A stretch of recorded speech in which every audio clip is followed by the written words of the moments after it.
네, 안녕하세요. 테크 전문 채널 토크IT 맡은 GPD 고소입니다. 자, 오늘 토크IT와 NCS와 함께 저희가 준비한 웨비나는요. 요즘 이제 데이터 센터가 아예 AI 데이터 센터, AI 팩토리라고도 불리고 있거든요. 지금 AI가 확산되면서 데이터 센터도 AI 전용 데이터 센터가 굉장히 많이 만들어지고 있는데 여전히 병목 현상들이 여전히 있거든요. 발열도 문제도 있고요. 그런 것들을 우리가 코어 패키지 옵틱스라는 CPO라는 솔루션으로 어떻게 그런 것들을 우리가 해소할 수 있는지, 또 이런 것들이 또 이 데이터 센터뿐만 아니라 다른 쪽에도 어떤 식으로 확산될 수 있는지, 이런 얘기들을 오늘 NCS 코리아의 심동섭 프로님 모시고 얘기 나누겠습니다. 안녕하세요. 안녕하십니까? 네. 자, 심 프로님, 먼저 저는 이제 이 CPO, 코 패키지 옵틱스라는 말을 아시는 시청자분도 있겠지만 대부분 모르실 그렇죠. 것 같거든요. 네, 맞습니다. 일단 코 패키지 옵틱스 자세하게 하셔도 얘기하겠지만, 네. 한마디로 저게 뭡니까, 저게? 어떻게 보면은 이제 그 빛의 기술이 이제 그 적용이 된 반도체라고 보시면 되고요. 좀 더 이제 조금 더 자세하게 말씀드리면은 반도체에 어떻게 보면 이제 패키지 레벨이 있는데 네. 그 패키지 레벨에 어떤 광학적인 요소가 들어갔다라고 하면은 그거를 코 패키지 옵틱스다라고 네. 이해를 해주시면 좋을 것 같습니다. 그러니까 우리가 뭐 AI 데이터 센터 보면 네. GPU, 뭐 서버들, GPU 있는 보드들 많이 있을 거 아닙니까? 맞습니다. 그 보드 안에 이제 옵틱스가 딱 결합이 된 겁니까? 네, 맞습니다. 같이? 네네. 그러면 기존에 그 우리가 GPU 서버 내에서 데이터를 전송할 때 네. 구리 케이블 쓰잖아요. 그쵸. 네. 구리 케이블이 저게 들어오면 구리 케이블 대체하는 거게 되는 겁니까, 저게? 네, 구리 케이블이 어떻게 보면 와이어로 이제 와가지고 그쪽까지 이제 연결이 돼서 네네. IC에서 이제 빛의 신호를 전기로 바꿔준 다음에 계산을 한다 이렇게 보시면 될 것 같습니다. 그러니까 기존에 우리가 그 GPU와 GPU 간에 구리 케이블로 해가지고 메모리도 다른 컴포넌트 쪽으로 구리 케이블 써가지고 전자가 이동하는 거지 않습니까? 그쵸, 데이터가 네. 간다는 것은 네네. 전자가 이동한다는 건데 전자가 이동하면 구리 케이블이니까 아무래도 저항도 많을 거고 그걸로 발열도 많이 나니까 맞습니다. 네. 빛으로 해버린다는 개념이네요, 한마디로. 맞습니다. 획기적인 거네요, 굉장히 어떻게 보면. 네네. 와. 그럼 이런 그 코 패키지 옵틱스라는 요것이 최근에 나온 개념인가요, 이게? 사실 이 기술은 이제 그 예전부터 한 10년, 20년 전부터 있었던 그런 기술입니다. 왜 몰랐을까? 그래서 이 기술은 이제 사실상 이제 인텔에서 이제 거의 이제 그 어떻게 보면 이제 특허도 많이 내시고 해가지고 2020년도까지 이제 기술이 이제 많이 이제 그 개발을 하셨는데 네. 그때 당시에는 사실상 지금처럼 뭐 AI라든지 그렇지. 자율주행처럼 데이터를 많이 쓸 필요가 없었었죠. 예. 그래서 그렇기 때문에 그때는 이제 관심을 못 받고 있다가 그러니까 필요성을 못 느낀 거네, 맞습니다. 시장에서. 네네. 그러다가 요즘에 이제 GPT 챗이 나오고 네. 자율주행이 나오면서 데이터를 이제 많이 저희가 계산도 빨리 해야 되고 그리고 빨리 계산이 됐으면 그만큼 데이터가 엄청나게 많이 나올 거잖아요. 그렇죠. 그거를 다 어떻게 보면은 전달을 해야 되는데 이런 부분에 대해서 저희가 구리도선 아까 말씀해 주신 것처럼 전기 기반으로 이거를 전달을 하게 되면은 어떤 허들이 생기기 때문에 그렇죠. 거기에 대해서부터 어떻게 보면은 그 종사하고 계신 분들이 솔루션을 찾기 시작한 거죠. 네. 근데 보니까 CPO라는 기술이 예전부터 있었네. 네, 이렇게 된 거예요. 그럼 지금 현재 그 우리가 10년 전이기 때문에 인텔에서 네. CPU 관련된 특허를 굉장히 많이 냈다 그러는데 네. 현재 CPU 관련된 것을 액티브하게 하고 있는데 여러 군데 있겠지만 네네. 어디가 액티브하게 하고 있나요? 뭐 특허 관련된 일단 파운더리 업체 같은 경우에는 뭐 TSMC TSMC가? 네, 그리고 이제 최근에 이제 발표를 했던 엔디비아 쪽이 있을 수가 네. 있습니다. 그럼 이것이 이따가 자세히 말씀하시겠지만 네. 단순히 개념이 아니라 네. 실제로 지금 구현도 되고 있는 어떤 스테이터스인가 보죠, 지금? 맞습니다. 네. 한번 들어볼까요? 알겠습니다. 자, 그러면은 이제 제가 이제 CPU에 관련돼서 저희 시놉시스 NCS에서 가지고 있는 솔루션을 이제 베이스로 해서 그 전에 저희가 이제 CPU에 대한 어떤 트렌드라든지 이게 대체 뭔지 이게 왜 필요한지 먼저 설명을 드릴 거고요. 그리고 각 업체에 대해서 어떤 동향이 일고 있는지 그리고 거기에 대한 문제가 뭔지 그러면은 그 문제들을 이제 NCS 시놉시스 통합 시뮬레이션을 통해서 어떻게 풀 수가 있는지를 설명을 드리도록 하겠습니다. 자, 해서 아이젠다는 이제 CPU가 뭔지, 그리고 트렌드, 그리고 시놉시스 NCS CPU 솔루션 순으로 제가 진행을 하도록 하겠습니다. 자, 처음에는 그러면 CPU가 뭔지에 대해서 아까 이제 제가 이제 간단하게 말씀드렸지만 좀 더 좀 딥하게 말씀을 드려보려고 합니다. 일단은 CPU는 코패키지드 옵틱스의 약자고요. 말 그대로 패키지 레벨에서 어떤 광적인 부분을 다룬다로 이해를 해주시면 될 것 같아요.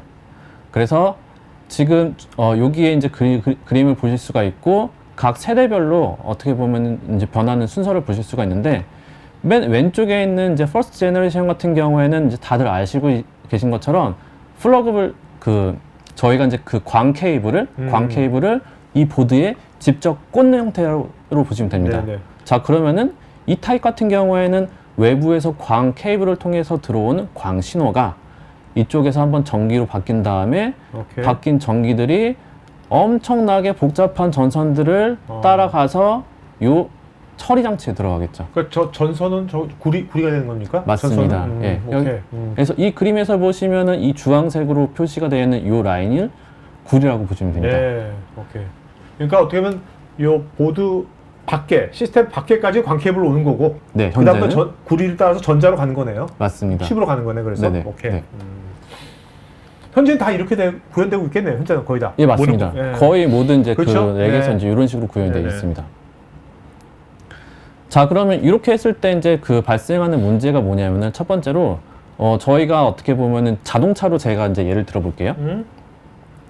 고속도로를 이제 타고 와가지고 빗으로 그냥. 네, 고속도로를 타고 와가지고 여기 도착을 했어요. 예. 그랬더니 전선부터는 길이 막히기 시작하는 그렇네요. 거예요. 예.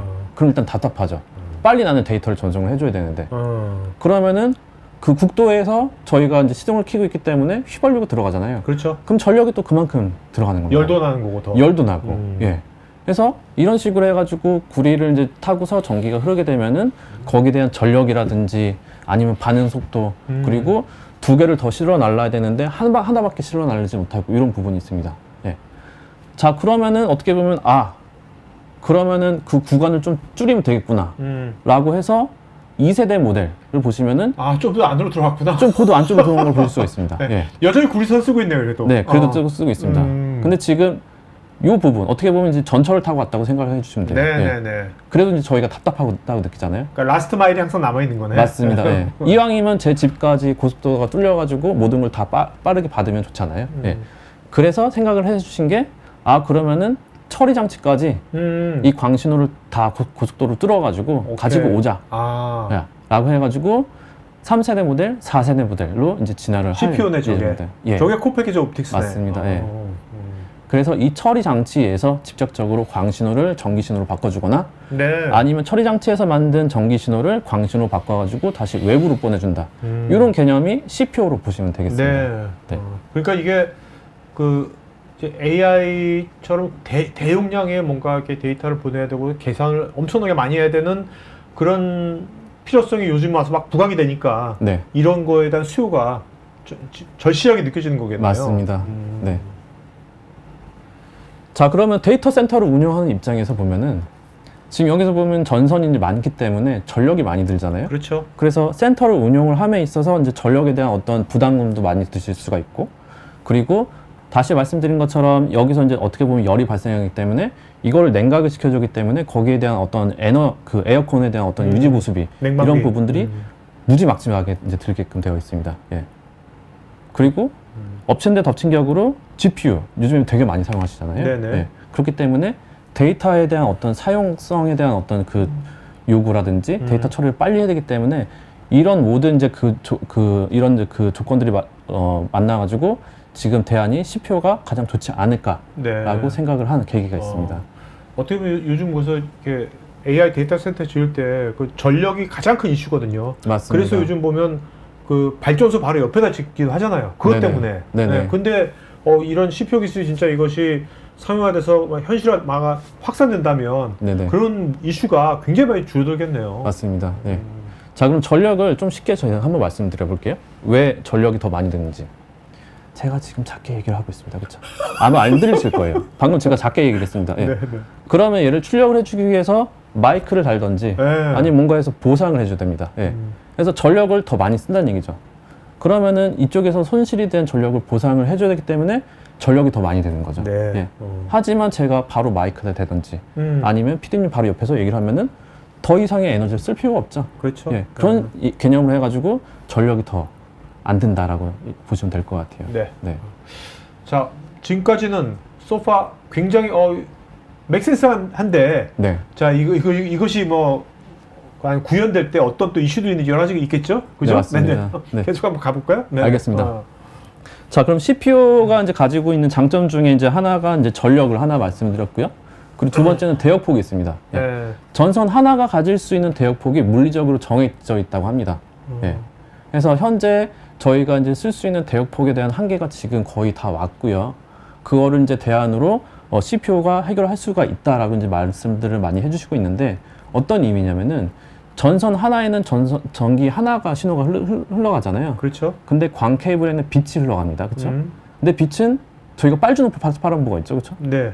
그런 식으로 여러 가지의 파장 대역을 아. 여러 가지 색깔을 한 번에 한 라인으로 쭉 쓸 수가 있는 거예요. 그러니까 다양한 스펙트럼을 한 번에 보내는구나. 그렇죠. 네.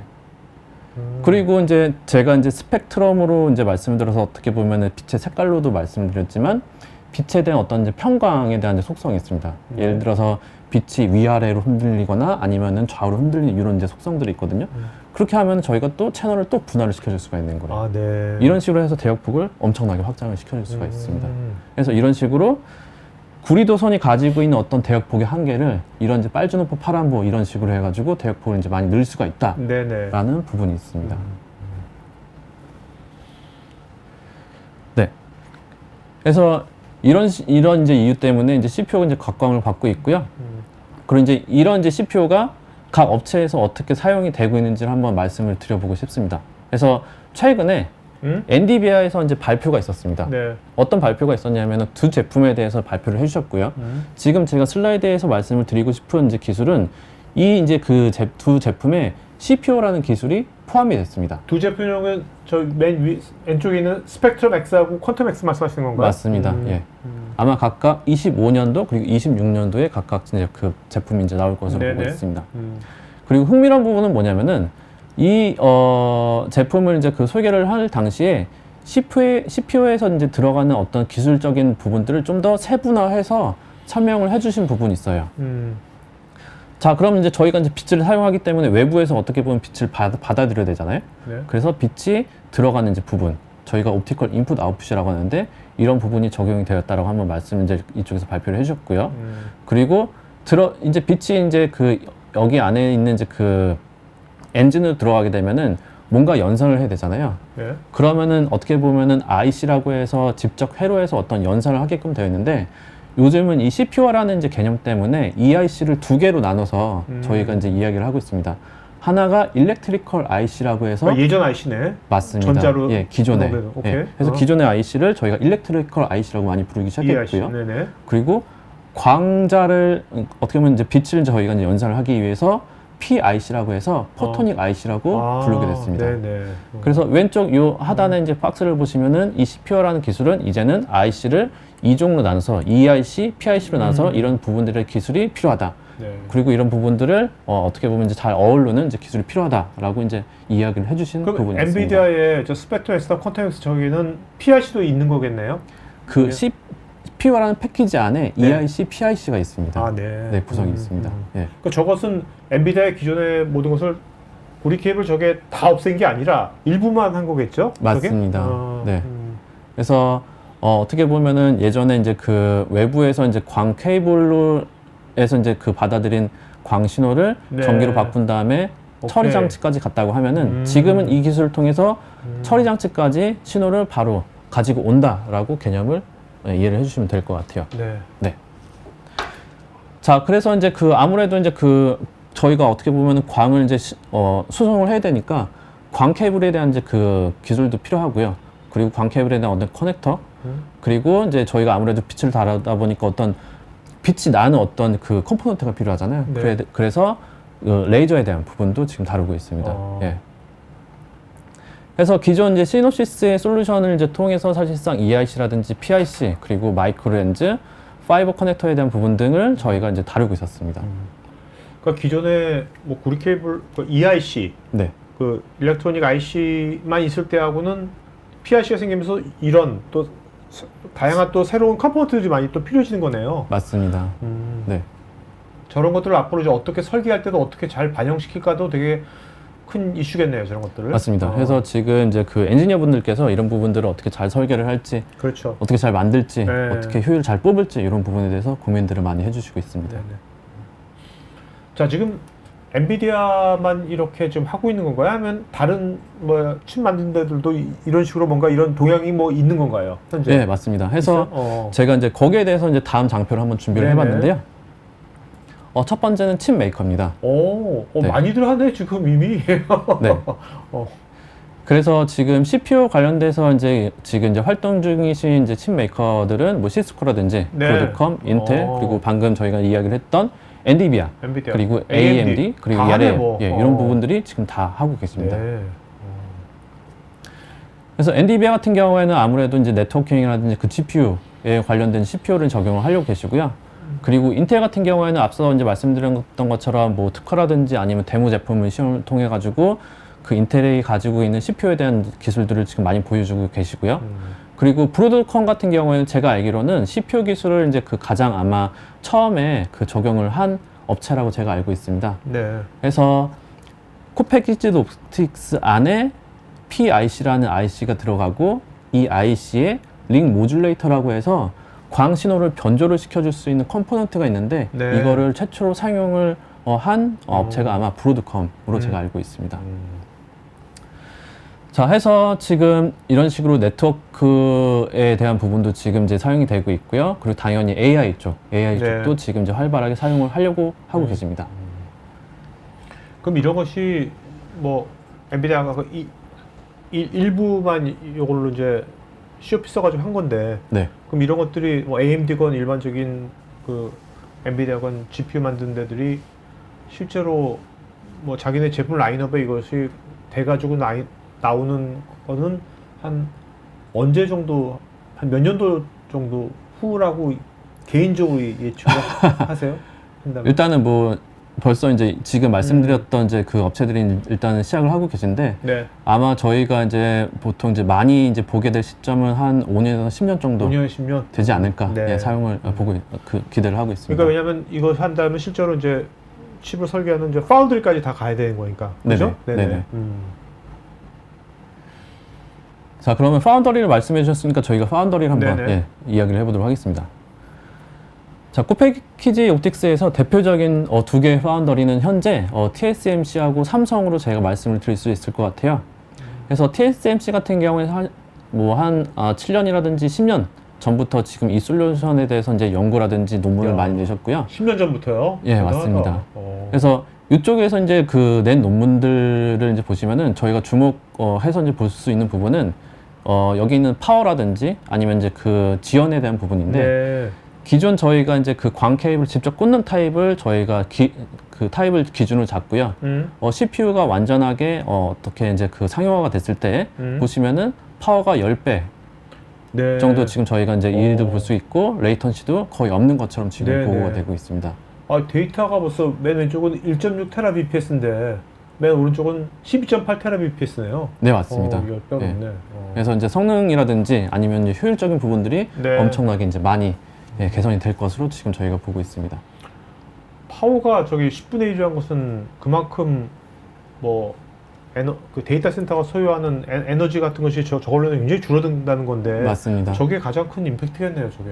네. 그래서 잘 짚어주신 이유 중에 하나가 어떻게 보면 보드에서 전력을 어떻게 보면 많이 사용을 이제 잡아먹는 부분이 옵티컬 스위치라고 해가지고 전기를 광을 전기로 이제 그 바꿔주는 부분이 아마 40에서 50% 정도, 35%에서 40% 정도가 차지를 하거든요. 근데 그게 지금 이만큼이나 준다는 얘기예요. 네. 예. 그러니까 뭔가 이 광자에서 전자로 바뀐 순간에 굉장히 네. 많은 에너지가 필요한 거군요. 그게. 네, 맞습니다. 예. 그래서 전선을 따라가는 것도 문제지만 이제 바꿔주는 것도 일이라서 그런 부분들이 다 이런 쪽에 이제 녹아들 것 같습니다. 네. 네. 자, 오른쪽에 삼성 있는데 네. 삼성은 언제부터 이런 것에 뭐 관심을 가지고 뭔가 한 겁니까? 네. 삼성은 이제 제가 직접 그 파운더리 이제 포럼에 참여를 해서 2024년 포럼 참여해서 들었고요. 네. 이쪽에서 이제 그때 당시에 최초로 CPU라는 이제 단어를 써주셨어요. 네. 그래서 삼성은 어떻게 보면 24년도에 오피셜하게 발표를 하셨다고 보시면 될 것 같습니다. 좀 보셨을 때 뭔가 삼성이 뭔가 약간 요즘 약간 특이하다는 거 뭐 있나요? 삼성에서 발표한 것 중에서? 일단은 이제 최근에 OFC 2026에서 아래 장표를 이제 발표를 해주셨는데요. 이때 이제 그 삼성에서 발표를 해주신 게 각 연차별로 세부적으로 어떤 걸 개발을 하겠다라고 말씀을 해주셨고, 그리고 CPU에 들어가는 어떻게 보면 컴포넌트 같은 어떤 이제 카테고리들이 있는데 각 카테고리들을 그 연도마다 어떻게 개발을 하겠다라는 어떻게 보면 좀 세부적인 계획을 발표를 이제 한 게 좀 인상적으로 보입니다. 네네.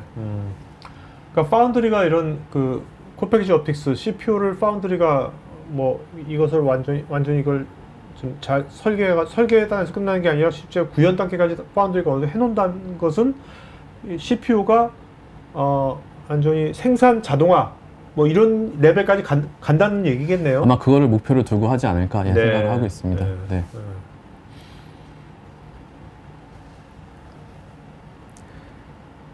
자, 그래서 지금 이제 각 업체에 대한 이제 동향을 이제 제가 말씀을 드렸고요. 그러면 이제 이 CPU를 만들 때 각 업체에서 이제 만드는 데 있어서 이제 어려운 부분들이 있을 거거든요. 그래서 그런 부분들에 대해서 제가 이제 설명을 잠깐 드리려고 합니다.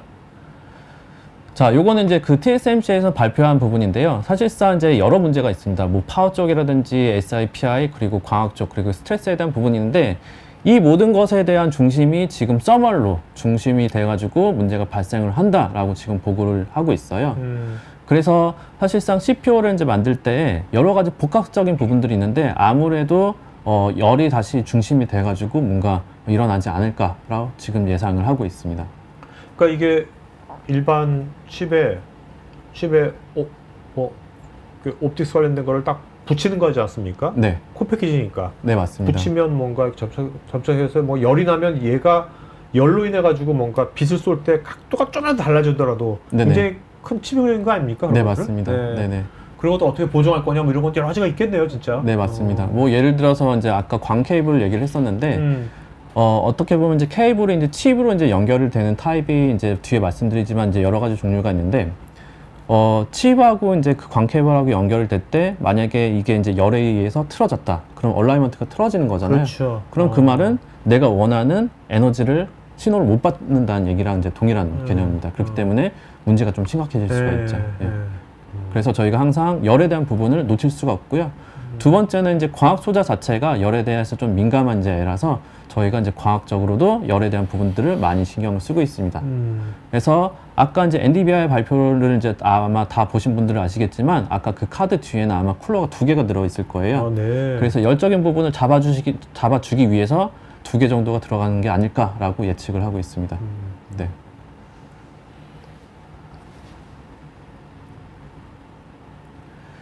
자, 해서 이제 앞서 말씀드린 열을 중심으로 해서 이제 여러 가지 문제들이 발생이 될 수가 있는데, CPU를 개발을 하실 때 이제 보통 이제 보는 이제 그 부분들은 옵티컬 인풋 아웃풋, 뭐 다시 말씀드리면은 이제 외부에 있는 그 신호를 광 케이블에서 칩 레벨로 어떻게 연결을 시켜주냐 이런 부분이 있고요. 그리고 이제 그 패키지 레벨이라든지 아니면 어떤 이제 그 신호 그 회로적인 레벨에서 열이 어떻게 분포가 되고 바뀌는지.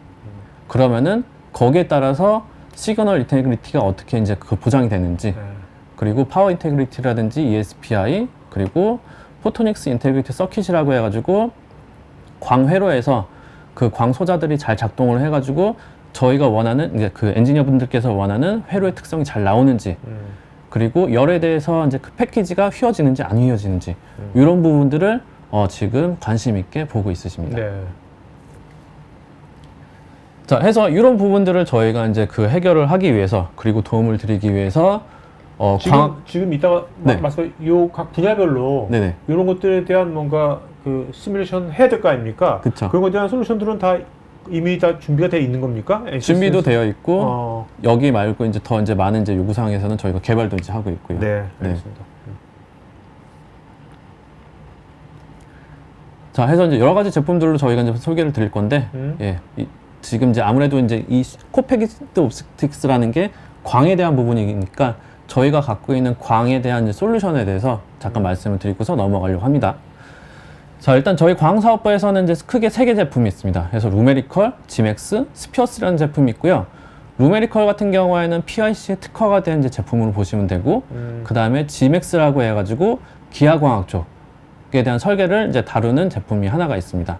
그리고 스피어스 같은 경우에는 시스템 레벨에서 어떻게 보면은 이제 저희가 카메라를 설계를 하거나 아니면 어떤 이제 그 센서를 설계를 했을 때 실제 사용자분들이라든지 아니면 제품이 어떻게 반응을 하는지를 네. 외부 환경에서 어떻게 이제 볼 수가 있는지를 보실 수가 있습니다. 그러니까 어떻게 보면 맨 왼쪽은 어떻게 보면 이제 칩 레벨이고 맞습니다. 지맥스는 뭐 회로 정도? 회로 레벨? 아, 회로는 어떻게 보면은 카메라에서 어, 요 렌즈 레벨까지 렌즈 레벨.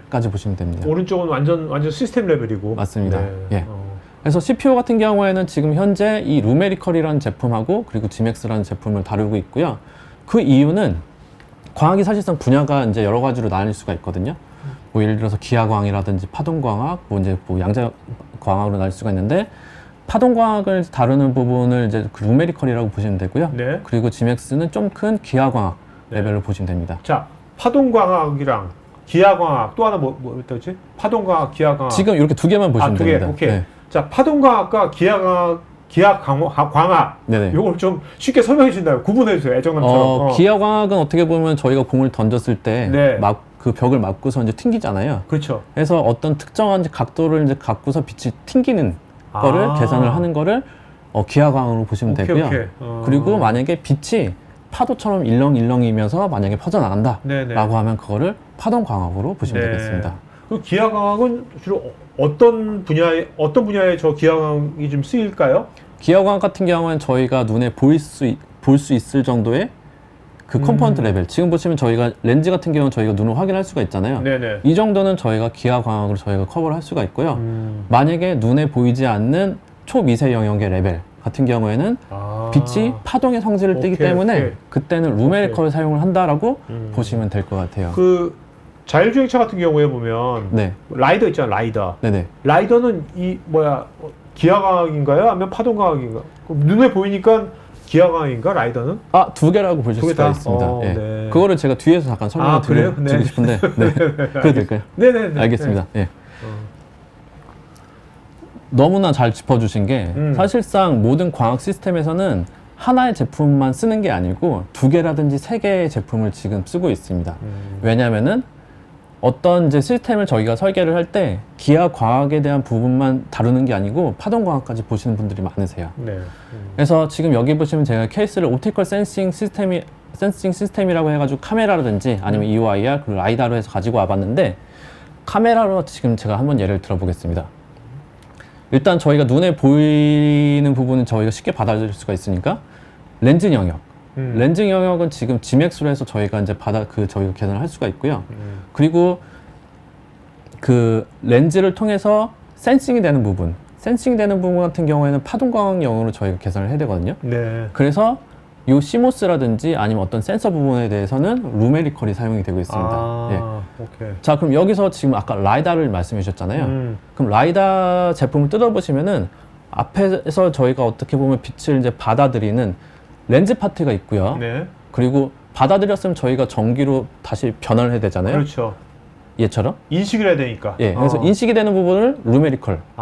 그래서 하나만 쓰이는 게 아니고 그렇네. 두 가지 이상의 제품들이 지금 그렇네. 사용이 되고 있습니다.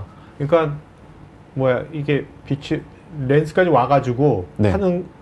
수용하는 것은 기하광학으로 하는 거고. 그렇죠. 받아가지고 이제 실제로 이게 어디가 쏴가지고 여기서 인식해야 될 거 아니에요? 네네. 인식하는 부분은 이제 파동광학이 되는 거네요. 맞습니다.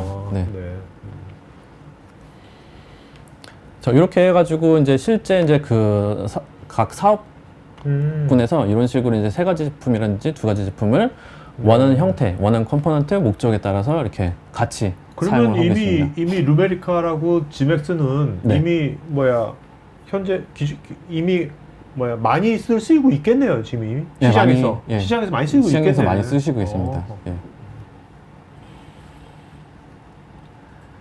그래서 아까 제가 이제 파도에 대한 부분을 말씀드렸었는데 왼쪽에 보시면 지금 지금 시작이 안 됐는데 위에서 지금 어떻게 보면 빛이 들어오고 있는 상황이고요. 네. 여기 렌즈를 막고 지금 파도처럼 보이시죠? 아, 예, 네네네. 받고 렌즈를 걸쳐서 저희가 RGB 필터라고 하잖아요. 네. 필터를 걸쳐서 수광부 여기가 지금 어떻게 보면은 빛의 에너지를 전기로 바꿔주는 그렇죠. 부분이거든요. 그래서 여기 어디까지 도달을 해가지고 이거를 전기로 바꿔주겠다 이런 부분을 해석을 할 때 네, 루메이커를 네, 쓴다라고 보시면 될 것 같습니다.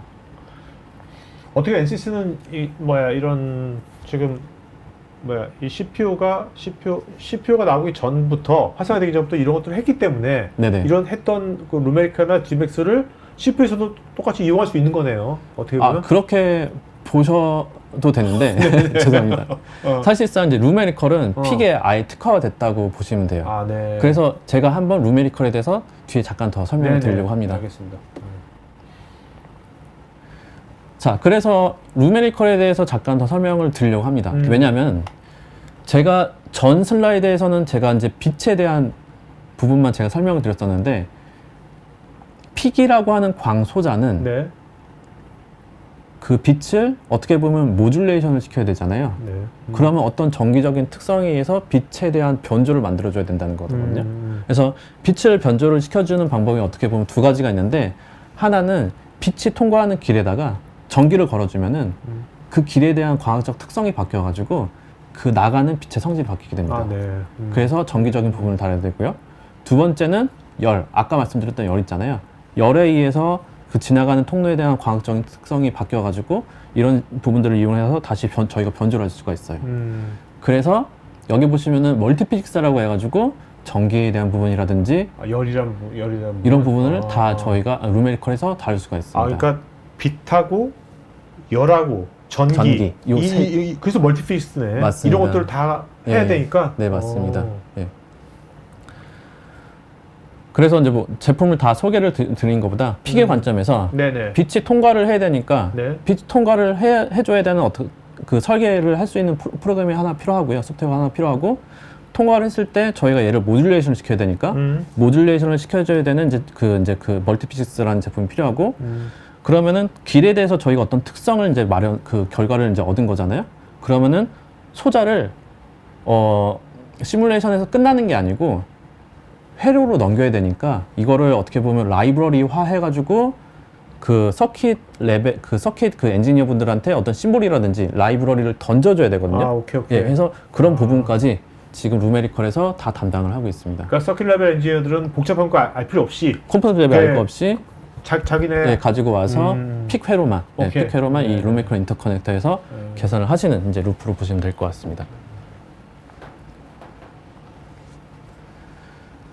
자, 그러면은 제가 이제 그 설명을 하는 게 미흡하실 수도 있어서 제가 이제 그 픽 회로가 어떻게 구성이 되는지를 한번 보여드리고 싶어서 이 장표를 한번 마련해 봤어요. 여러분 픽이란 것은 포토 IC예요. 일반적인 일렉트로닉 IC, 우리가 알고 있는 IC가 아니라, 그죠? 맞습니다. 포토 IC. 네네, 포토닉스 IC. 포토닉스 IC. 네네. 네, 계속하시죠. 네. 자, 그러면 이제 그 광회로가 있다고 가정을 할 거고요. 광회로에는 지금 이제 광이 필요하죠. 어디선가 가지고 와야 됩니다. 그렇죠. 예. 그러면은 광을 가지고 오거나 아니면 내보내야 되는 부분이 있는데 그거를 담당을 하는 게 커플러라고 보시면 됩니다. 그래서 뒤 장표에서 다시 말씀드리지만 이 커플러에 외부에서 연결된 그 광 케이블이 꽂혀가지고 붙어져가지고 그 케이블을 통해서 광회로로 들어가기 시작한다라고 보시면 돼요. 네네. 예. 그리고 이제 여기 보시면 레이저가 있어가지고 당연히 이제 그 빛을 만들어줘야 되는 부분도 필요하고요. 그리고 이제 빛이 흘러간다고 하면은 그 일렉트로 옵티컬 모듈레이터라고 해가지고 정기적으로 이제 그 광 신호를 이제 모듈레이션 하는 회로가 하나 필요합니다. 네네. 자, 그러면 이걸 이제 다 받아가지고 정기적인 신호로 바꿔야 되겠죠? 저희가 이제 그 흔히 말하는 그 포토 디텍터 이런 부분까지 픽 안에 이제 포함이 되어 있다라고 보시면 됩니다. 그래서 이런 부분들을 다 커버를 하기 위해서 루메이컬에서 좀 더 복잡한 하지만 이런 목적에 맞는 제품들로 구성이 되어 있다라고 이해를 해주시면 좋을 것 같습니다. 그러니까 이렇게 보니까 진짜 아까 그 일반적인 그 루메리컬 일반 칩 레벨이 아니라 일반적인 다른 쪽에서 쓰는 것보다는 훨씬 더 복잡하네요. 맞습니다. 네. 네. 고려해야 될 것이 훨씬 더 많네. 맞습니다. 예. 그래서 저희가 광사업부기 때문에 광만 이제 하시는 걸로 이해를 해주시는 분들이 많은데 네. 사실상 루메리컬만 보면은 다양한 그렇네요. 예, 부분들을 다루고 있습니다. 빛하고 전기하고 열적인 열하고. 부분 맞습니다. 네. 그리고 그것이 굉장히 아주 나노 스페이스에서 하는 거잖아요. 맞습니다. 굉장히 그죠? 집적된 네네. 공간에서. 네네. 그러니까. 네.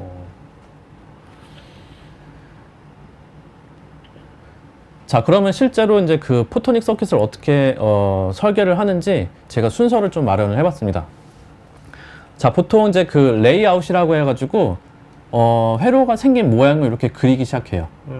그러면은 요거를 그 컴포넌트 레벨의 시뮬레이션 제품군으로 가지고 와가지고 그 모양에 따라서 그 제품이 그 컴포넌트가 어떤 특성을 가지고 있는지를 계산을 하고요.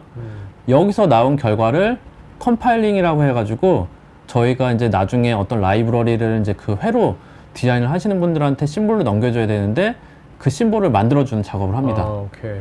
자, 그럼 이렇게 해가지고 어떻게 보면은 광회로가 다 설계가 돼서 어떤 특정한 시그널을 얻게 되면은 마지막으로 이 회로가 진짜 작동이 가능한지 안 가능한지를 판단을 한 다음에 다시 회로를 그려주는 이런 작업들을 이런 식으로 다 순서적으로 이제 하실 수가 있습니다. 그러니까 회로도에 각 컴포넌트가 있을 거 아닙니까? 네. 그 컴포넌트에 대한 그 컴포넌트별로 시뮬레이션 된 모든 라이브러리들이 이 1, 2, 3번 단계에서 다 만들어지는 거죠? 맞습니다. 네.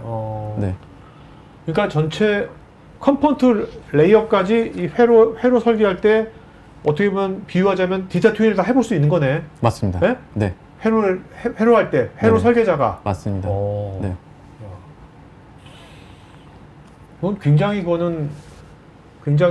어떻게 보면 진짜 이런 나노 스페이스에서 뭔가 이런 걸 회로 설계할 때는 이런 것이 이렇게 돼야지만 뭔가 이렇게 시간도 굉장히 단축시키면서 효율적인 설계가 가능할 것 같은데요. 네, 맞습니다. 네. 해서 여기서 이제 눈치채시는 분들도 있겠지만 그 지금 이제 엔시스가 다루고 있던 제품 같은 경우에는 주황색으로 지금 표시가 되고 있고요. 네. 그리고 시놉시스가 이제 가지고 있던 EPDA 툴 같은 경우에는 지금 이제 보라색으로 표시가 되고 있습니다. 그래서 현재 지금 엔시스하고 시놉시스가 합병이 됐기 때문에 이 플로어가 이제 전체적으로 이제 그 무난하게 네. 흘러가고 있다라고 보시면 되고요. 그리고 각각의 이제 그 연동 간에 있었던 어떻게 보면은 불편한 부분들 이런 부분들이 되게 이제 간소화되고 편안하게 되고 있다라고 이해를 해주시면 좋을 네. 것 같아요. 그러니까 저는 이렇게 보니까 요즘 결국 세상은 디지털로 가는 거고 디지털로 간다는 것은 모든 것이 다 결국 이제 소프트웨어로 다 구현이 되는 거고 소프트웨어 네. 구현이 되는 것은 모든 것은 다 칩화될 거 아닙니까? 맞습니다. 칩화되는데 그 칩을 설계할 때 예전에는 뭐 EDA 따로 뭐 이렇게 이런 뭐 이런 역학이나 이런 것도 또 따로따로 할 게 아니라 이런 것이 융합이 엔시스하고 시놉시스가 합병이 되면서 융합이 돼 버리니까 네, 맞습니다. 그 칩 설계할 때부터 아예 이런 모든 것을 고려한 것들을 다 신속하게 할 수 있는 세상이 온 거네요. 네, 어떻게 맞습니다. 보면. 네네. 야, 근데 진짜 AI 시대에 진짜 이런 GPU라든지 이런 거 할 때 아까 CPU 기반의 이런 칩을 설계하려면 이게 엔시스만 따로 갖고도 안 되는 거고 시놉시스 혼자 써도 되는 게 아니었잖아요. 네, 맞습니다. 근데 이거 융합이 돼가지고 이게 가능해지는 거네요. 어떤 멀티피직스가 다 네네. 칩 레이어에서부터 컴포넌트 맞습니다. 레이어에서부터. 예. 그러면 이게 지금 이제 이런 EDA 분야의 리더인 시놉시스가 이런 식으로 어프로치를 하고 있으면 뭐 EDA 분야의 리더가 뭐 2등, 3등도 이런 유사한 어프로치를 좀 하고 있나요, 지금? 하고 있지 않을까 네. 합니다. 그럴 것 같은데. 네네. 네. 이 시장이 워낙 큰 시장이니까. 네네. 모든 것은 다 칩화될 텐데 결국. 그쵸. 소프트웨어 디파인드라는 건 모든 것은 칩으로 다 구현될 건데. 네네. 네. 근데 아마 지금은 일단 이 전체적인 솔루션은 저희밖에 네. 오케이. 완료가 되지 않았을까 합니다. 시놉시스가 그냥 이건 여담인데 시놉시스가 상장회사인가요? 네네. 상장회사예요? 네네. 알겠어요. 네네. 자, 그럼 이제 이런 이제 플로우를 따라가다가 이제 몇 가지 문제점을 이제 그 만날 수가 있어서 최근에 어떤 일들을 하시는지를 이제 보여드리려고 합니다. 그래서 첫 번째가 뭐냐면은 아까 저희가 그 광 케이블하고 이제 칩을 이제 있는 부분들 다시 말씀드리면은 옵티컬 인풋 아웃풋 쪽에 대해서 말씀드렸는데 여기에 대해서 어떻게 시뮬레이션이 되고 있는지를 소개를 드리려고 합니다. 자, 일단 옵티컬 인풋 아웃풋 같은 경우에는 이제 그 칩을 기준으로 해가지고 이 파이버가 위에서 아래로 꽂히느냐 아니면 옆으로 꽂히느냐에 따라서 뭐 버티컬 타입이라든지 아니면 엣지 타입으로 저희가 나눌 수가 있습니다. 네네. 자, 그랬을 때에 이 파이버의 위치라든지 아니면 렌즈라든지 아니면 밑에 있는 그레이팅의 구조에 따라서 칩하고 파이버 아니면 파이버에서 칩으로 갈 때에 대한 그 효율이 엄청나게 달라질 때가 있습니다. 그래서 이런 부분들을 이제 설계를 하기 위해서 지금 이제 저희가 루메이커라든지 지맥스 그리고 옵틱스 랭을 통해 가지고 이런 부분들을 다 시뮬레이션을 하고 있다라고 봐주시면 될 것 같아요. 네네. 자, 그래서 지금 이 파이버 같은 경우에 저희가 눈으로 볼 수가 있기 때문에 기하학적인 영역이고, 그리고 밑에 있는 요 점점점점 아니면 요 슬라이스 같이 톱같이 톱처럼 생긴 네네. 모양 같은 경우에는 눈으로 볼 수가 없는 영역이기 때문에 네. 이런 부분들을 루메리컬로 설계를 하고 있습니다. 오케이. 자, 해서 지금 저희가 눈으로 볼 수 없다. 저희가 이제 광자가 부딪히는 곳인가요? 저희 광자가? 맞습니다. 네. 그죠? 그래서 지금 위에서 보시면은 빛이 지금 이렇게 오고 있고요. 이렇게 오고 있고, 여기 지금 잘 안 보이실 것 같은데 네. 요 점점점이라고 표현이 된 부분이 여기 톱날에 대한 부분이거든요. 오케이. 그래서 이 점점점을 이 영역을 만나면은 빛이 이쪽 방향으로 나오게끔 네. 되어 있습니다. 예. 아마 이제 보신 분들 중에 있는데 아크릴 투명한 아크릴에다가 옆에서 이제 그 빛을 쏴주시고, 그리고 아크릴 긁게 되면은 긁은 부분에 대해서 빛이 나오는 거를 보신 분들이 있거든요. 오, 그래요? 그런 효과라고 보셔도 될 것 같아요. 음. 예. 조금은 틀리지만 예. 네. 일단 유사하게. 네네네. 예. 네네. 자, 그러면은 지금 요 그레이팅 커플러 같은 경우에는 회절극자 같은 경우에는 사실상 이렇게 그 등 간격으로 되어 있는 게 아니고 간격이 좀 다 틀리고요. 그리고 모양도 다 틀립니다. 그러면은 그 엔지니어 분들께서 각각의 모양을 다 설계를 할 때 골치가 아프실 거잖아요. 그래서 이거를 최대한 그 쉽고 간소하게 할 수 있는 방법이 있는데 뭐냐면은 포토닉스 인버스 디자인이라는 솔루션으로 지금 이제 많이들 소자 자체를 개발하고 계십니다. 네. 자, 그러면 여기 대해서 잠깐 말씀드리면은 기존에는 저희가 어떤 소자를 만들 때 뭐 예를 들어서 사각형이면 사각형 아니면 육각형이면 육각형을 먼저 만들고 계산을 해서 아웃풋을 보고 이거 괜찮네 이렇게 판단을 했는데, 이 솔루션은 뭐냐면은 나는 1이라는 값을 가지고 싶어 라고 루메리컬한테 던져주면은 내 희망치를 먼저? 네. 내가 네. 어떻게 보면 GPT 챗처럼 GPT 챗 나 지금 A라는 결과를 얻고 싶어. 오케이. 모양 만들어줘 라고 하면 루메리컬에서 정해진 룰, 바운더리, 공정 조건을 따져서 만들어 준다라고 생각을 해주시면 되겠습니다. 자, 그럼 이게 왜 좋냐면은 사실 이제 CPU라는 게 복잡하기 때문에 사실 이 업무 말고도 다른 업무들이 많으실 거예요. 시간 없으실 수가 있죠. 근데 저희가 소자 한 개를 하기 위해서 시뮬레이션을 100개 돌리고 1000개 돌리고 몇 시간 동안 저희가 투자를 할 수가 없겠죠. 소자가 한두 개도 아닌데. 네. 근데 이 솔루션을 쓰게 되면은 최대한 그러니까 기존의 방법보다 빠르고 네. 쉽게 원하는 그 부분에 도달을 하실 수가 있습니다. 이건 AI가 도와주는 겁니까?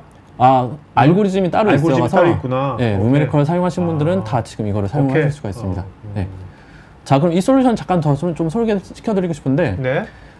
지금 이 솔루션 같은 경우에는 뭐냐면은 그 폴라리제이션 스플리팅 그레이팅 커플러라고 해서 어려운 용어일 수도 있지만 개념은 뭐냐면은 파이버를 통해서 들어온 빛을 두 가지 성분으로 나눠 가지고 뽑아준다 라는 개념을 보시면 될 것 같습니다. 네. 그래서 한 신호를 그러니까 한 개 다발에 어떤 이제 여러 가지의 그 신호를 받은 다음에 내가 원하는 두 개의 신호만 추출을 해가지고 원하는 방향으로 포트로 추출을 한다라고 보시면 될 것 같아요. 네. 그래서 이 소자의 안에 보시면은 이런 식으로 지금 마른 목걸로 지금 격자가 되게 많거든요. 그래서 얘를 파라미터로 개수를 따지면 아마 1200개에서 1800개에 대한 파라미터입니다. 그럼 이걸 저희가 다 시뮬레이션을 할 수가 없잖아요. 네. 그렇기 때문에 이런 부분들을 이 PID라는 솔루션을 통해 가지고 손쉽고 빠르게 얻으실 수가 있습니다. 사실상 요즘은 컴포넌트를 직접 먼저 계산을 하시는 것보다는 이런 솔루션을 이용해 가지고 나는 이 결과를 원하니까 그렇네요. 내가 원하는 바운더리에서 만들어줘 라고 이제 하는 이런 솔루션을 많이 사용을 하고 있습니다. 자, 그럼 아까 시간에 대해서 말씀드렸는데 아무래도 이제 그 솔버는 솔버고요. 이제 CPU에서 어떻게 보면 계산할 수 있는 한계가 있을 거잖아요. 그렇기 때문에 GPU를 통해서 이제 그 시뮬레이션에 대한 가속화를 저희가 진행을 했었고, 지금 현재는 이제 각각의 그 엔비디아 그래프에 따라서 이제 그 퍼포먼스가 얼만큼 좋아지는지를 보실 수가 있습니다. 네. 그래서 사실상 그 좋은 그래픽 카드와 이제 개수가 많게 되면은 이제 속도가 이제 그 곱절로 이제 늘어나는 것을 네네. 보실 수가 있습니다. 그러니까 이런 CPU 관련된 시뮬레이션 돌리는데도 GPU를 쓰는 거네요. 네, GPU를 맞습니다. 쓰면 훨씬 더 빨리 나오는 거네, 결과치가. 네, 맞습니다. 예. 저도 사실 쓰기 시작했는데 못 끊겠더라고요. 예, 그래서 좀 말 같은 주제입니다. 네. 그래서 이렇게 비싼 이제 CPU만이 아니더라도 이제 제가 이제 가지고 있는 노트북에서도 한 3배 정도로 보이고 있기 때문에 네. 한번 시도를 해볼 만큼 오케이. 합니다. 예. 자, 지금까지는 어떻게 보면 이제 그 인풋 아웃풋에 대해서 말씀드렸고요. 지금 요 슬라이드 같은 경우에는 열에 대해서 제가 이제 어떤 문제가 일어나는지를 이제 말씀을 드리고 싶어가지고 그 마련한 장표로 보시면 될 것 같아요. 픽이라는 이제 그 CPU라는 이제 패키지가 이제 완성이 되면은 그 내부에서 EIC라든지 아니면 레이저 아니면 안에 있는 어떤 도선 등에 의해서 열이 각각 발생을 할 수밖에 없습니다. 그렇죠. 네. 자, 그럼 이 열에 의해서 어떤 이제 문제들이 생기기 시작하게 되냐면은 첫 번째는 아무래도 이제 광학 소자가 열에 민감하게 반응을 하다 보니까 저희가 원했던 시그널 인테그리티가 그 신호가 안 나올 때가 있어요. 예. 그래서 맨 처음에 그 이런 이제 패키지를 그 구성을 하고 이 패키지에서 열원이라든지 아니면은 전선에 따라서 그 열 분포가 어떻게 되는지를 체크한 다음에 그 얻어진 열 분포를 컴포넌트에 이제 그 전달을 해가지고 그 베이스에서 그 컴포넌트가 어떻게 동작을 하는지를 저희가 계산할 수가 있습니다. 네. 이런 식으로 해가지고 열원이 발생을 했을 때 실제적으로 그 컴포넌트가 어떻게 동작을 해서 서킷에 영향을 미치는지를 이런 식으로 확인을 해보실 수가 있습니다. 자, 영향을 미치는 줄을 확인을 했어. 그러면 대응을 해야 될 거 아니에요. 네. 그거에 대한 대응은 어떤 식으로 보정을 하나요? 어떻게 하나요? 제가 봤을 때는 뭐 쿨러라든지 아니면은 그 동작 상태에서 맞는 이제 부분들로 설계를 해주시지 않을까 이렇게 그냥 네, 추측만 해보고 있습니다. 알겠습니다. 네. 자, 그리고 두 번째 저희가 생각을 해볼 수가 있는 부분은 뭐냐면은 그 아무래도 이제 그 열이 발생을 하게 되면은 그 어떤 물체에 대한 변형이 올 수밖에 없거든요. 뭐 금속 같은 경우는 늘어나거나 아니면 수축을 하거나 이런 부분이 있는데 이런 부분들이 지금 패키지에 영향을 미치게 됩니다. 그래서 아까 보셨던 이제 커플러 같은 경우에는 파이버랑 어떻게 보면 칩이 만나야 되는데 그 패키지가 이제 움직임에 따라서 아니면은 파이버가 있는 곳이 이제 휨에 따라서 네. 그 얼라이먼트라든지 그 빛이 이제 그 들어가야 되는 각도가 이제 틀어지게끔 되고 있거든요. 그래서 이런 부분들도 지금 이제 시뮬레이션을 해가지고 영향이 얼마큼 미치는지 이런 부분들을 지금 보시고 있는 걸로 알고 있습니다. 네. 정말 이 부분은 이제 CPU를 구현함에 있어서 필수겠네요. 필수. 맞습니다. 그죠? 필수입니다. 네, 네. 그리고 이 부분이 어떻게 이제 앞으로 이것을 어떻게 잘 개선시키고 이거를 발전시켜 나가느냐가 CPU가 더 얼마나 빨리 현실화가 되고 사용화가 되느냐에 얘가 이제 거의 좌지우지하겠네, 이쪽이. 맞습니다. 그래서 열잡기가 어떻게 보면 키포인트가 되지 않을까, 그렇게도 생각을 해보고 있습니다. 네. 네.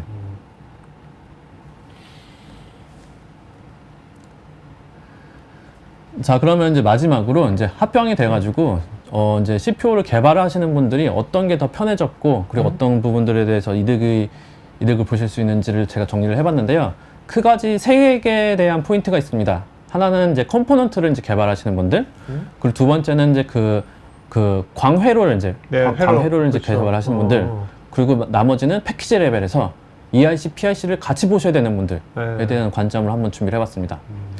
자, 컴포넌트 레벨에서 지금 이제 어떤 부분이 강화가 됐냐면은 왼쪽에 보시면 이제 레이아웃, 그러니까 그림이 하나가 있는데 이 그림을 따서 저희 컴포넌트 레벨 시뮬레이션으로 넘겨주는 이제 작업이 필요한데 어떻게 보면 옛날에는 이제 이런 과정들이 이제 많이 어려웠습니다. 하지만 왼쪽에서 나온 이제 어떻게 보면 이제 추출이 사용이 된 파일을 오른쪽에 있는 그 누메리컬 컴포넌트 레벨에다가 시뮬레이션을 던져주게 되면은 자동적으로 이 형상이 만들어지는 걸 보실 수가 있는데 사실상 이 단계에서 자동적으로 쉽게 만들어진다라는 거를 제가 강점으로 말씀을 드리고 싶지만 더 말씀을 드리고 싶은 게 뭐냐면은 이런 식으로 자동으로 만들어진 컴포넌트 같은 경우에는 그 자동화에서 사용을 할 수 있는 그 매개화 변수들을 자동으로 이제 그 만들어주게끔 되어 있어요. 네. 그럼 이 뜻은 뭐냐면은 제가 아까 그 역설계를 말씀드렸잖아요. 걔랑 연동이 돼가지고 쉽게 모든 거를 다 이제 할 수가 있다는 네네. 부분으로 이제 그 이해를 해주시면 될 것 같습니다. 그래서 컴포넌트 레벨에서 지금 단계가 엄청나게 대폭 수축이 됐다. 네, 라고 보시면 될 것 같습니다. 자, 두 번째는 이제 광회로에 대한 부분인데, 광회로를 사실상 루메리컬 인터커넥터에서만 라는 제품에서만 지금 시뮬레이션을 할 수밖에 없었거든요. 네. 근데 합병이 됨으로써 EID 시뮬레이션에서도 지금 이제 광회로 자체를 이런 식으로 같이 다 시뮬레이션을 할 수가 있다라는 부분을 강조를 드리고 싶습니다. 그래서 이 말은 뭐냐면은 사실상 정기적인 회로를 하시는 분들이 지금 사실상 더 많거든요. 그래서 그렇죠. 광회로 하시는 분들이 좀 이 부분에 대해서 생소하실 수가 있어요. 근데 내가 쓰던 툴을 가지고 광회로를 설계할 수가 있다. 이런 건 어떻게 보면은 베네핏이거든요. 그래서 이런 부분에 대해서 장점을 가질 수가 있습니다. 자, 그럼 마지막으로 이제 EIC, PIC 쪽에서 이제 이 부분은 뭐냐면은 EIC랑 PIC랑 이제 회로를 만들기 위해서는 어떻게 보면 라이브러리, 컴포넌트에 대한 어떤 캐릭터가 이제 그를 가지고 와야 되는데, 기존에는 사실상 광회로에 대한 컴포넌트를 가지고 오는 일이 어려웠었거든요. 근데 지금 같은 경우에는 Vreg A 모델이라고 해가지고 이제 어떻게 보면은 그 공통 언어라고 보시면 되는데, 네. 이런 이제 공통된 언어를 이용을 함으로써 EIC 회로 하시는 분들, PIC 회로 하시는 분들을 위한 라이브러리를 이제는 쉽게 만들 수 있는 단계가 됐습니다. 네. 그래서 이런 식으로 세 가지 포인트에 대해서 지금 저희가 합병을 함으로써 네. 유저분들한테 많은 이제 시간적인 단축이라든지 아니면 편의성을 드릴 수 있는 단계가 됐습니다. 어떻게 보면 기존에는 어떻게 포토닉스 IC하고 일렉트론 IC를 설계하고 해서 완전히 따로따로 완전히 구분이 된 건데, 다른 나라였습니다. 네, 다른 나라인데 이것이 지금 이제 한 나라가 된 거네요. 네, 맞습니다. 지금 이게 오늘 이렇게 들으면서 저도 궁금했는데, 그 엔시스하고 시오시스는 지금 오늘 뭐 이런 CPU 같은 거 이런 엄청난 기회를 보고서 이런 것 때문에 합병을 한 거냐, 아니면 그냥 합병했는데 이런 기회가 생긴 거냐 물어보시는데 어떻게 생각하세요? 사실 그건 이제 그 윗분들의 결정이기 때문에 모르겠지만, 저는 네? 제가 담당을 하기 때문에 저는 이제 아무래도 좀 시너지가 많이 보이시기 때문에. 그러니까 저도 네. 그게 네. 그냥 우리 합시다가 아니라 맞습니다. 이런 걸 다 봤겠죠. 네. 요즘 같은 AI 합병이 언제 된 거죠? 지금 한 1, 2년 정도 됐다고 그러니까 보시면 됩니다. 이미 챗GPT하고 이렇게 AI 시대가 도래한 이후에 한 거 아니야. 네네. 그죠? 이런 걸 네. 다 봤겠지. 신부님 마지막 한 말씀 맞춰볼까요? 네. 제가 사실 이제 22년 전에 네? 여기서 이제 저희 이제 광학 솔루션을 이제 알려드렸었는데, 다시 이제 이 스튜디오 와가지고 이제 제가 이제 했던 발표들 중에서 제가 관심이 있어 했었던 CPU에 대해서 발표를 하게 돼서 너무 재밌었고요. 잠깐만, 그때 2022년도 네. 지금 2026년이니까 4년 전이지 않습니까? 네네. 4년 전에도 CPU 얘기를 했어요? 잠깐 했지 했구나. 않을까. 네. 그때는 제가 진행을 안 해가지고 네네. 한번 봐봐야겠다. 네네. 야, 정말 감기가 무량하시겠는데 그때 네네네. 조금만 언급하셨던 게 지금은 이제 엄청나게 대세가 돼버린 거 아니야? 맞습니다. 네. 네. 그래서 오늘 이 자리가 좀 더 재밌었던 것 같습니다. 네네네. 저도 사실 우리가 옵틱스 뭐 이런 거 하면 광학 하면 좀 먼 세상 얘기 같았는데, 오늘 이제 CPU 얘기를 들어보니까 이게 지금 가장 이제 모든 세상의 중심이 될 이 AI 데이터 센터에 이제 뭔가 핵심적인 것이 될 것 같고, 결국 이 세상이 이렇게 되면 전자의 시대에서 광자의 시대로 가는 하나의 지금 이제 어떻게 보면 종이 발전하는 하나의 태동기를 지금 보는 느낌? 저는 오늘 진행하면서 그런 생각이 들었습니다. 자, 여러분 남은 오후 잘 보내시고요. 다음번에 또 다른 주제로 뵙겠습니다. 네, 오늘 고맙습니다. 감사합니다. 네. 감사합니다.